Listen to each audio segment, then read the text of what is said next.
that is relevant in a way to what we're doing in the second half. And I'll be handing over to Arya Varchin here, who's our special guest. We've been doing a series here on the Four Seals, which is one of those basic Buddhist teachings. So we looked at impermanence and how whether you can welcome change rather than regarding it as being a threat, and realize that the fact that we are flexible and that we can change is a really important gift. That we're not stuck. You know, wouldn't it be terrible if we were stuck and we had just to be always exactly the same? But of course, the change can also be something that is worrying. There is decay, there is illness, there's death, there's things being lost as well as things being gained. And then we had a talk from Karuna Gita a few weeks ago on the second seal. And she was talking about how when you look for fulfillment and satisfaction, if you expect it to come from outside you, then you will be disappointed. The world is an unreliable source of fulfillment and satisfaction, and so are other people. And so it means that you need to build up something. You need to build up that emotional positivity and resilience inside yourself in order to live a full life. And make something of yourself, and not expect it to be provided by the outside world. So that was something a little bit on the whole area of suffering and dukkha and frustration and how you deal with that. And so now we're reaching the third seal. I'll just give you as a spoiler, I'll give you a mention of the fourth seal, which is usually said as nirvana alone is peace. So in other words, you need to find a place in the long run. You need to find a place of real, deep tranquility and wisdom and compassion, and that in Buddhism that's called nirvana. That's what you're trying to move towards by gradually working on yourself, developing more love and developing more wisdom. But this week we're on number 3, and the third one is usually translated just as no self, which I think could be quite misleading if you just took that. But I'm not going to really say any more about it, except that we had the original title I gave to Arya Varchin, which I don't know if he's going to stick to this exactly, but it was that we are not separate, and can you find yourself? So Arya Varchin has come down today, or last night actually, came down from Nottingham, where he's the Mitra Gandhina, which means he looks after the way that people connect with each other in various ways there. And he's been in Nottingham for quite a while now, but he's originally from Venezuela. And I think this really makes him an ideal person to give a talk of this nature, because if you have shifted from one country to another, from one language to another, if you've shifted from a place, where to some extent everybody's like you, to a place where people are different in many ways from you, then you've got a qualification in a way to talk about what it means to look at your identity, to look at what you think about yourself, and to understand the diversity, the amazing diversity of humanity, but also to understand the connections that there are between people. So I'm really grateful that Arya Varchin, who is particularly interested in the whole area of identity and diversity, I'm really grateful for him coming to give us a talk today. I think I'll leave it at that, because it'll leave you plenty of time to talk. So over now to Arya Varchin. And are we on YouTube? Great. Hello, YouTube people, if you're there. Hello. Thank you very much, Ratna Prabha, for the introduction and for the invitation. And I'm very pleased to be here today with all of you. Yes, and I, as Ratna Prabha just say, I live and work at the Nottingham Buddhist Center. So I've been doing that for the last 5.5 years. And I moved to the UK around 14 years ago. So I was living in Cambridge. That's where I met Ratna Prabha the first time, in Cambridge. So I have had time to develop a British identity, as it were, or an English soul. And Ratna Prabha is part of that process, actually. Ratna Prabha, I call him my Blakean mentor. One of them, and I have a strong connection with William Blake, and that's something that I share with Ratna Prabha, and I'm very happy to be visiting him in his new home this weekend. And I'm very happy to be here. I think is in a way what I want to do today is just give an offering to the North London Sangha, and explore a bit of something that is very alive for me with all of you, as much as we can. So in preparation for this talk, I was watching the previous two talks, the one that Ranaprabha gave and the one that Karuna Gita gave. I recommend you, both of you online and here in the room, if you haven't seen them, I recommend you to watch them. I suppose both of them are in the YouTube channel, yeah. And in a way, there's a very strong correlation between these three aspects that we are exploring, these three seals.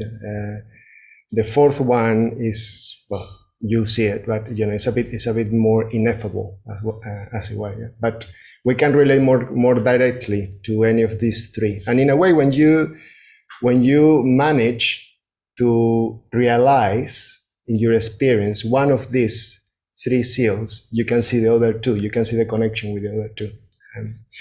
The thing with the one that I have to deal with today is that it's probably the most counterintuitive of the three. Yeah?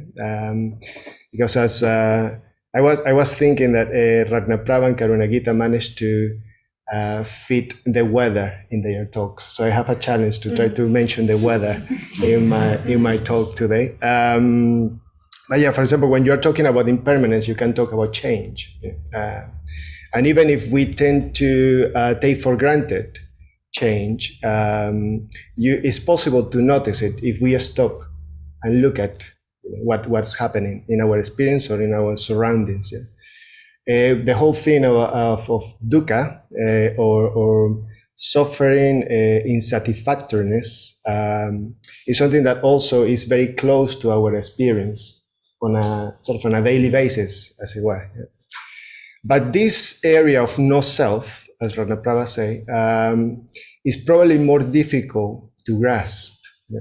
Because that's not our experience. Yeah? As Ranaprabha was saying during the meditation, our experience is that we exist, that there is something, we are somebody. Yeah?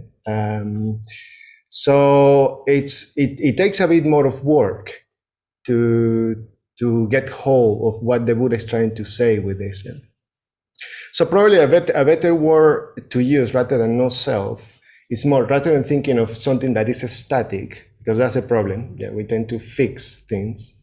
It would be better if we think of something that is more of a process, yeah? That we're working with something that is more of a process. So the word that I'm going to use today is more selflessness. Yeah? So we are moving in a direction, in a particular direction.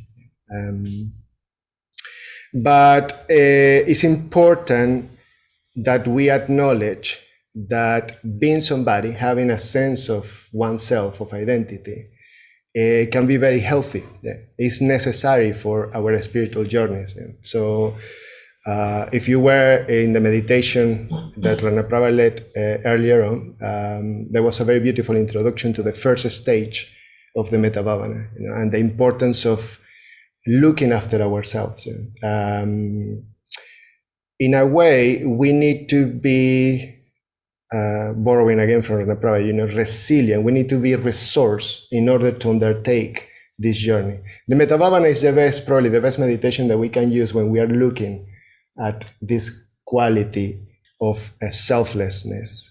Because in a way, we are looking at something that we don't want to. Yeah? We don't want to move away from what is familiar to us.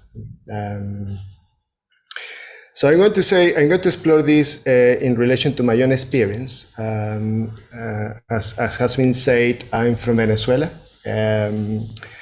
And I moved to the UK because I wanted to be immersed in a Buddhist context. So I met the Dharma in my hometown, in Mérida. I'm from the Andes in Venezuela. So the Andes is probably, I don't know if some of you probably have been to South America, but the Andes is this wonderful, majestic chain of mountains that goes travels off the west coast of the continent, the South America, and is born in the Chilean Argentinian border and dies in Venezuela. Yeah. So I'm from a little town, a little city in the heart of the Venezuelan Andes. And I was very fortunate that the only Triratna center in the whole of South America is in my hometown. Yeah. And I encountered the Dharma. I encountered the Dharma when I was 19 years old, and it started a journey for me. I was raised Catholic. Yeah, that's one of the things I inherit from my culture. And I come from a country that is very different to England. So it's a very new country in a way. As a republic, we just have 200 years of history. We were a colony before that for 300 years, a colony of the Spanish Empire. We speak an European language, Spanish. We dress like Europeans, like Westerners. We have European institutions. Yeah, we have a democratic system. You can question that, but the institutions are democratic, at least in paper. And but we are not Europeans, and that's a very interesting place to be. So the question of identity is right at the heart of my journey, as it were. And when I came to England, I needed to work with that. I had the history that I learned was the history of the people that were oppressed by the empire, the people that were providing from the colony to the metropole. And the history that I was proud of is a history of liberating ourselves from that oppression. So when I came to the UK, I was at the heart of the empire, as it were. And that was a very interesting work for me of going deeper in the ideas and the labels that I felt very strongly identified with. So that I built my sense of being somebody around. And it wasn't easy. I think something that I can see as a sort of a thread in my life is idealism. I don't know, maybe many of you can relate to that. Hoping for a change, fighting for a change in the world. You try to make the world a better place. So I got very involved in the beginnings of what is what today is the generation of that, but at the beginning it was a revolution. It was called the Bolivarian Revolution with Hugo Chavez, in Venezuela. I got very involved. I went to Cuba, studied social work in Cuba, went back to Venezuela, did a lot of work in the slums in Venezuela, and I was very motivated by that sense of we were changing our country. But in a way, coming to the UK was part of a process of maturing my idealism. So understanding more deeply what humanity really is. And this is the area that I want to go deeper with you today. So what is that? What is the real quality, the authentic quality of being a human being? So I want to read something from Bhante Sangharachita, who is the founder of this tradition, Triratna. Which is something that I share with him. It's a belief that he has. And he says, I believe that humanity is basically one. I believe that it's possible for any human being to communicate with any other human being, to feel for any other human being, to be friends with any other human being. This is why I truly and deeply believe. This belief is part of my own experience. It is part of my own life. It is part of me. I cannot live without this belief, and I would rather die than give it up. So, and I think that's a very important aspect of my journey that maybe you can relate to. Is moving forward from where I come from into something that is a bit more universal. And the Dharma has that quality. The Dharma has a quality of being universal, of speaking to all human beings, regardless of their race, caste, social class, mother tongue, nationality, etc. Yeah. But nevertheless, that's not the experience that we probably have of others, of ourselves even. Yeah. We might have even conflictive identities within ourselves. Yeah. So many different aspects of ourselves that don't necessarily are in communion with each other. Yeah. But let's go first for the first part of the title that you gave me to work with. So we are in relation with others. Yeah, we are in communication with others. So it's very obvious when we come to a class like this. You know, like we just can look around and we see a particular arrangement of people, a beautiful arrangement of people, I would say. Yeah. So everyone here is unique in a particular way. Yeah. You all have very individual journeys, and you come here today with a very individual motivation. Yeah. But nevertheless, we are creating something together, and that is very supportive for all of us. And the beauty of that, what we are creating, is that it has, in a way, that element of impermanence that Ratnaprabha was referring to in the first talk. Yeah. So we come together today. We arrive here at 10:30. We are in the midst of the gathering, and in about half an hour, 40 minutes, this is going to disappear. And yeah, there will be another opportunity to do the same next Saturday, but it's not going to be the same. Yeah. This is unique. This moment in time and space is unique. And it's precious. The fact that it's unique makes it precious. So that's a metaphor as well for our lives. Yeah? Our lives are precious in that sense. Yeah? Every moment is unique in that sense. We have a blessing and a curse, though, yeah? Because partly that sense of identity of self comes from the fact that we can remember. We remember that yesterday we did something, or a year ago we did something. So there is a sense of continuity in our experience. And because we remember, we grow into habits. We develop habits. We develop habitual tendencies. Yeah? We create familiarity around us. And because we do that, sometimes we take for granted. Yeah? And we tend to take for granted the preciousness of every moment. We all do it. I don't put myself as an exception of that. Yeah? And we do that with ourselves, and we do that with others. And in the world that we live today, everything is happening so quickly. Yeah? Everything is so, there are so many demands, especially for us living in cities. I assume that most of you live in the city here in London. I live right at the heart of the Nottingham city centre. And it's a continuous overflowing of input. Yeah. You go into the street that is all kinds of stimulation fighting for your attention, yeah? Pulling in different directions.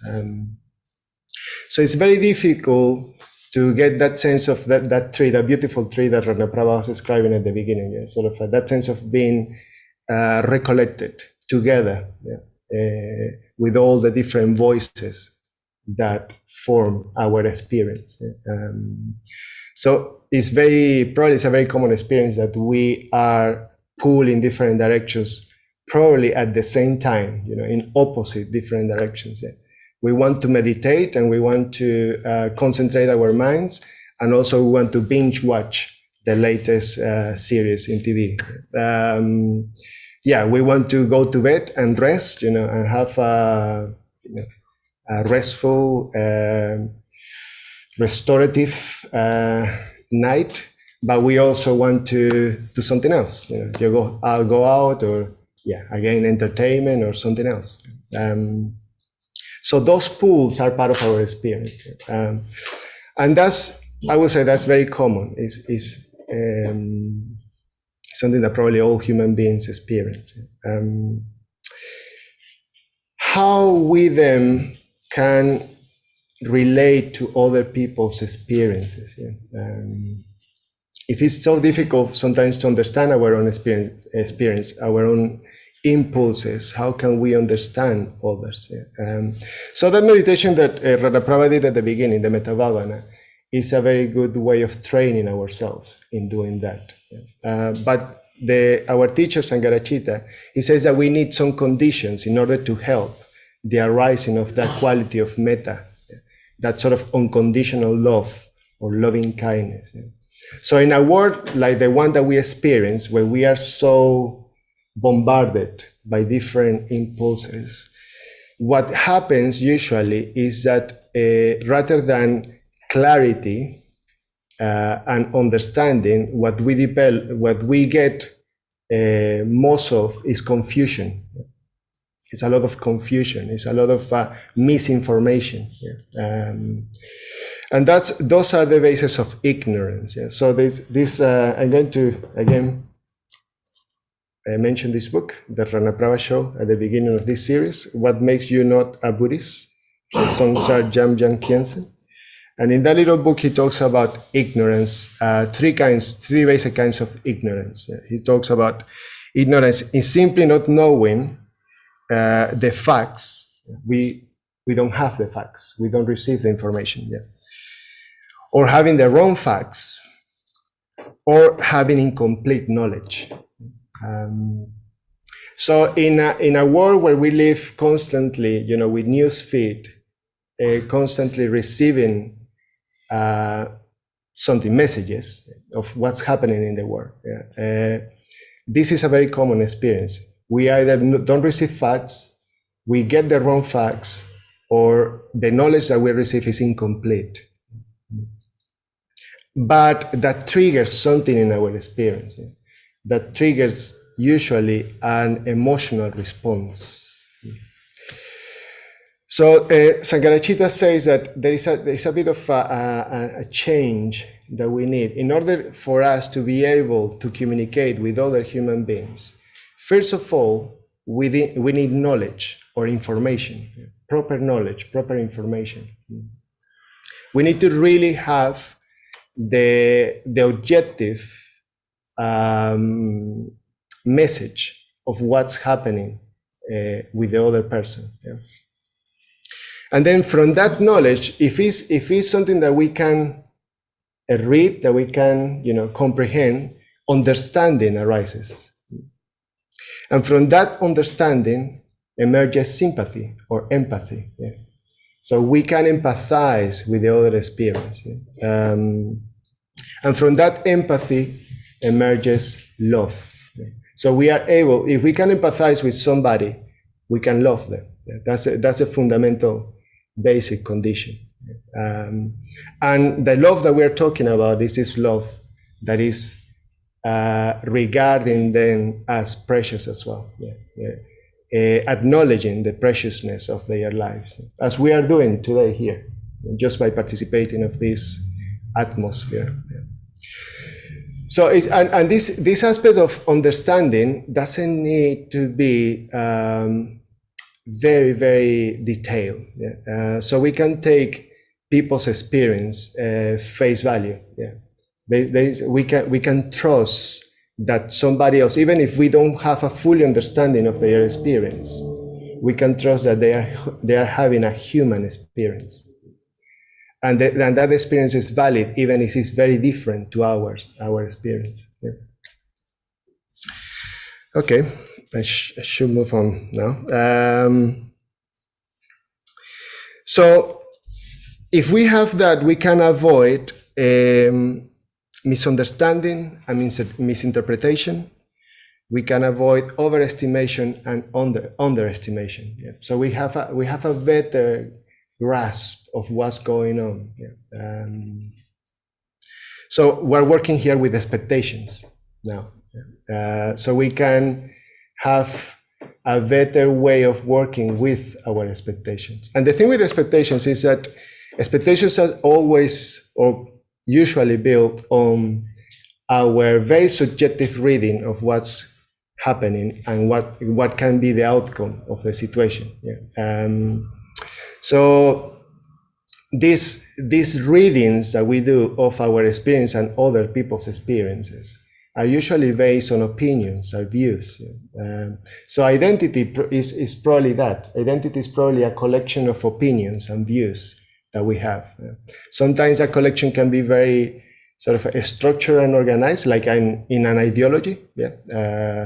Socialism, for example, has a very clear structure, ideological structure. But most of the time, probably in our experience, is much more chaotic than that. It's not as clear as that, and probably that's good. That is chaotic. We should be a bit wary of things that are sometimes very simple explanations, to the complexity of reality or the complexity of other human beings. But we are all now at this point, we are all seasoned survivors of a pandemic. So we all been through the pandemic. We all know what a lockdown is. We all know that what a quarantine is. And that, for me, the first lockdown was very difficult. I must admit, I was longing for Venezuelan nature, for the soil, the very land of Venezuela.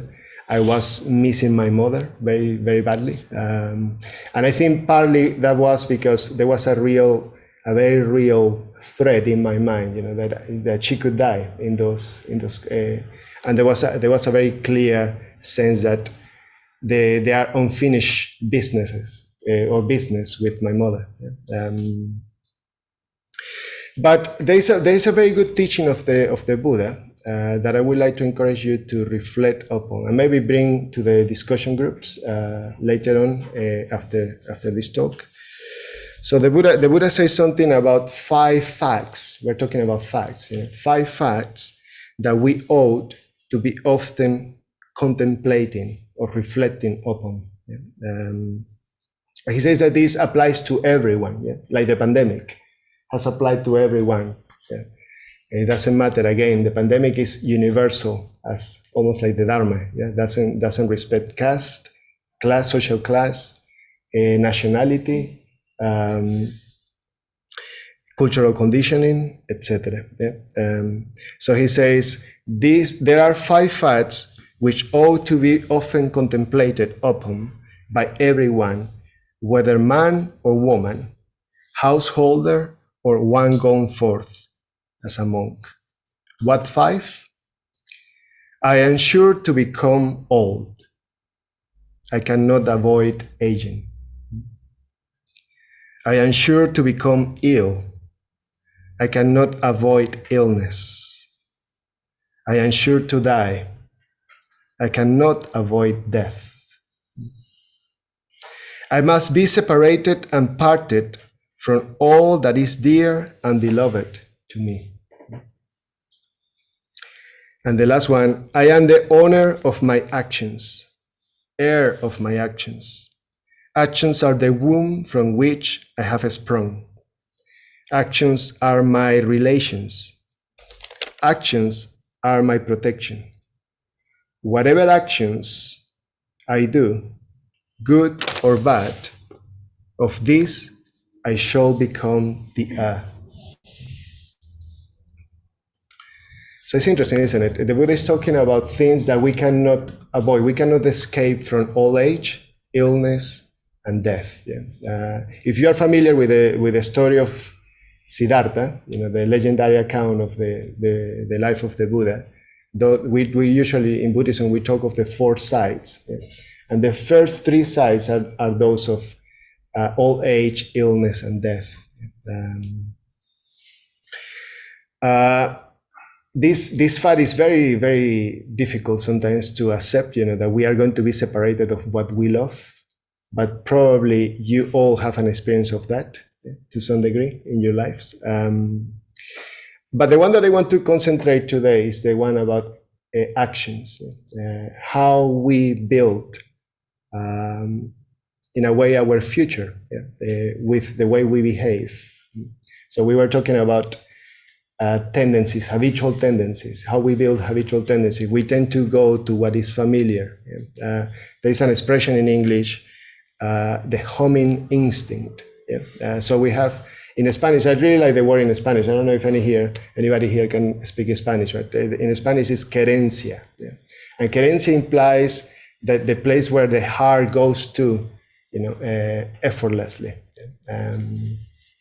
So we all have a bit of a homing instinct. So the word in the Buddhist tradition for actions is karma. You probably know that word very well. It's a very popular word. It's like the word that you're going to be exploring in the next talk, which is nirvana.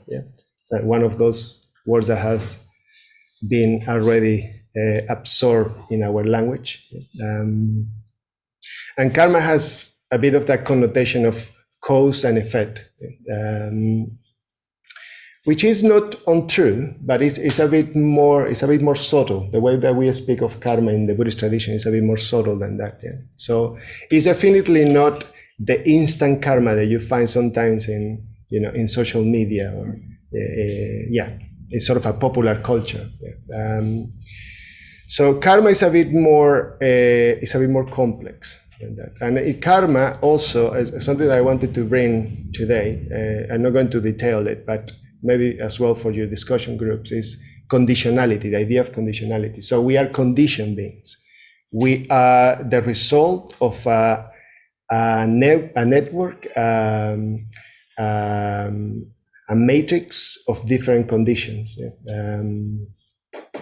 And karma is just one level of conditionality that we deal with.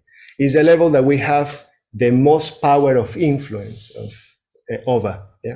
So it's where we can really, in a way, make a change of whatever we have inherited from our life. So, for example, I was telling you my arrival in the UK. When I arrived here, and in a way, I had a choice there. I could carry on feeding my identity on those beliefs, those ideas, those dogmas, if you want, that I brought from Venezuela, and harden my sense of being somebody. Or the path that I took was going a bit deeper in understanding human nature, and that's very important, I think, for everybody. That Buddhism is different, or the Dharma is different to probably anything else that we have experienced. But human nature is common to everything that has been made by humans. The culture that we experience, it has that commonality, of elements. So our motivations are usually mixed motivations. Even if we practice a lot of the Metavavana, we cannot avoid feeling sometimes resentment, feeling hurt, betrayed by others, feeling selfish, a lot of feeling like we are deprived of something that we owe to have more time, more space, more of this, more of that. But I wanted also today to introduce you to this figure here at the center of the shrine, which is one of those mythical Buddhas. So next Friday you have the Puya night, full moon Puya night, and you're going to be looking at one of those mythical figures, the Ratnasambhava, the Buddha of the south. But I want to introduce you today to the Buddha of the north, Amoghasiddhi. And Amoghasiddhi is the Buddha, the head. They are sort of a head of clans in this arrangement, this particular arrangement. And he is the head of the karma family. So he has to do a lot with action. And he has a couple of gestures with his hands we call mudras in Buddhism. So this one is a very important mudra, the Abhaya mudra, or the mudra of fearlessness. So he deals directly with that very basic emotion of fear, yeah, that we experience. And in the other hand, he's holding a very important symbol called the double Vajra. I'm going to say a bit more about the double Vajra in a moment. And he's green in color, so I'm going to pass around a couple of pictures. So if you can pass that, maybe at some point we can show one to the people online. So he's green in color, and it's a very rich symbolism. I mean, we could do a whole talk just on a whole weekend just on Amoghasiddhi and his symbolism, but I just want to mention that. But the characteristic that I want to focus on today is a poison that Amoghasiddhi transforms. So all these figures, they have a quality. So they are sort of alchemists, and they transform poison into wisdom. And the poison that Amoghasiddhi transformed is that of envy or jealousy. I have a personal relationship with Amoghasiddhi. I was saying to Ratnaprabha this morning that I woke up last night in the middle of the night with a whole different version of this talk. I thought that's the talk that I need to deliver, which was with very much Amoghasiddhi at the center of it. But I don't know if I'm going to mention that now. But yeah, envy and jealousy is a very interesting emotion. You know, you probably have heard already of craving, hatred, and delusion. You know, those three roots. I don't know how much you have been in contact with Buddhist symbolism, you know, but those three emotions are right at the root of conditioned existence, as it were. But there are two other emotions that are very related, and it has to do with Ratnasambhava, the Buddha of the South, and this Buddha, the Buddha of the North. If you show it to the camera, yeah, Ratnaprabha is going to do that. Am I speaking too fast? By the way, no, that's fine. Okay, good. Great, thank you, Ratnaprabha. So there are two emotions that are not very skillful, but they are very connected. One is that of pride or conceit, even arrogance, yeah, and this one of envy or jealousy. And I want to explore that a bit more in detail, unpack that a bit more in detail. Thank you. Let's put this here.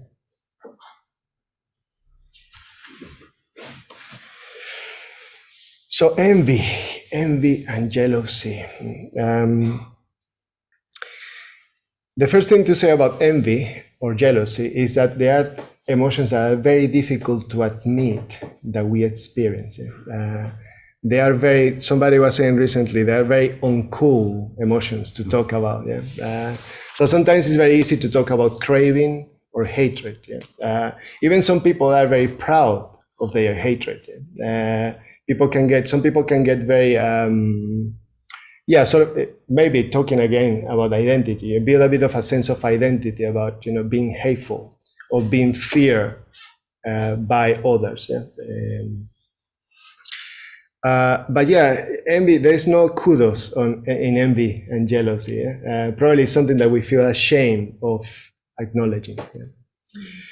Yeah? But for me, envy and jealousy is pretty much a working ground. Yeah? So I have a very strong connection with Amoghasiddhi, partly because a full acknowledgement of that emotion during my ordination course 9 years ago in Gugialoca, in the mountains in Spain. And that's a whole story that I probably don't have time to go into. But again, Sangharakshita, the founder of the movement, wrote this wonderful book called Know Your Mind, that I recommend you if you want to go a bit deeper into this, you know, the makeup of our minds, how our mental states are, what shape, what color, what form they have, and how we can understand better our minds. That's a good book to go to. So Sankaracharya says that with envy, one feels, envy is the feeling or what one feels with regard to something one doesn't have but would like to have. So envy is something that we see that somebody else has but we don't. And that's a reaction that we experience. Jealousy is a bit of a distinction, an important distinction here. Jealousy is what one feels with regard to something of which one is already in possession. So it's something that we have, it's part of our lives, but we feel threatened. Yeah? It's going to be taken away from us. Yeah? We're going to lose control over that.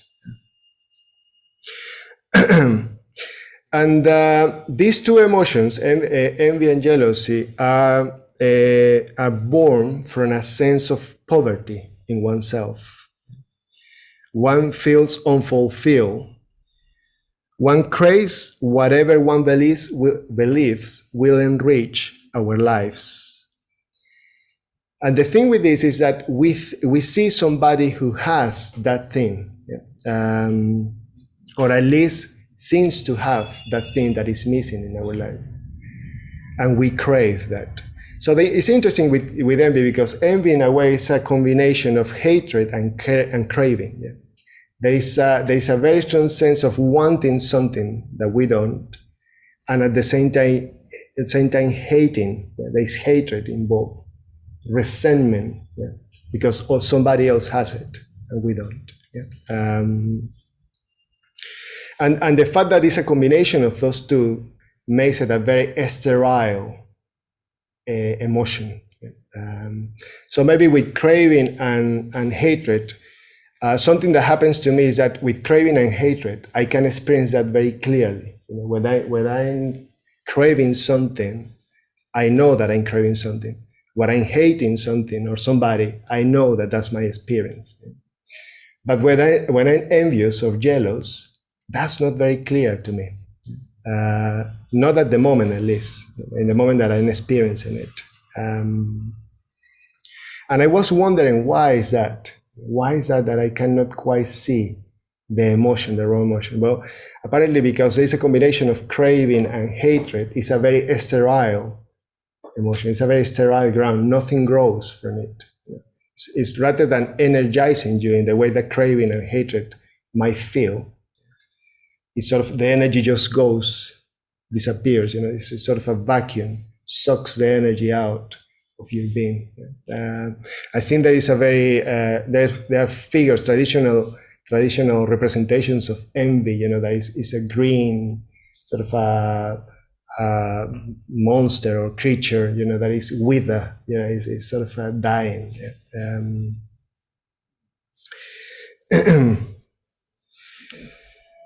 And the interesting thing with this is that what we are resentful about is somebody else's happiness.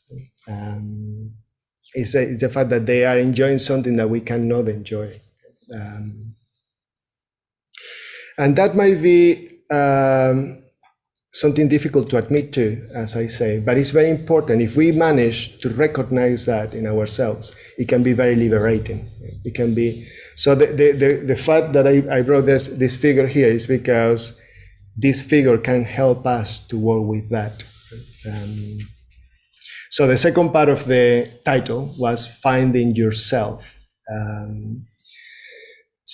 And you can try to find yourself in different ways. Yeah? You can try to find yourself in therapy. Yeah? You can try to go back and to look at your trauma. I believe that we all have experienced trauma one way or another in our lives. There are different kinds of experiences that can be traumatic. And there are different approaches to look into that as well. Yeah. An approach that I've been exploring recently is looking at trauma as a gift, something that has placed on you, has been given to you at a time where you weren't able to embrace it, to deal with it. And it marks your life. It's sort of it's something that you need to deal with. I'm not an expert, so I'm not pretending to give advice to anybody here, but it's a way of looking into those energies. You can look at different ways of identity. You can look at your family history, for example.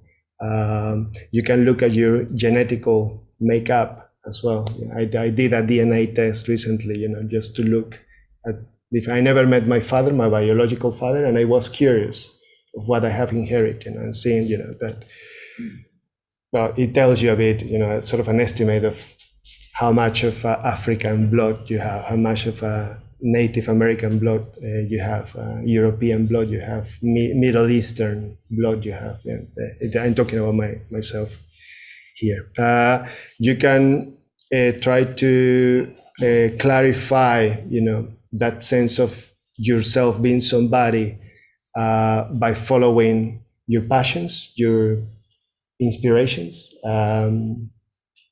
having a sense of vocation, for example, is something very precious. If you have a sense of you have been gifted with an ability, that's very beautiful, and you can build a whole sense of being somebody on that.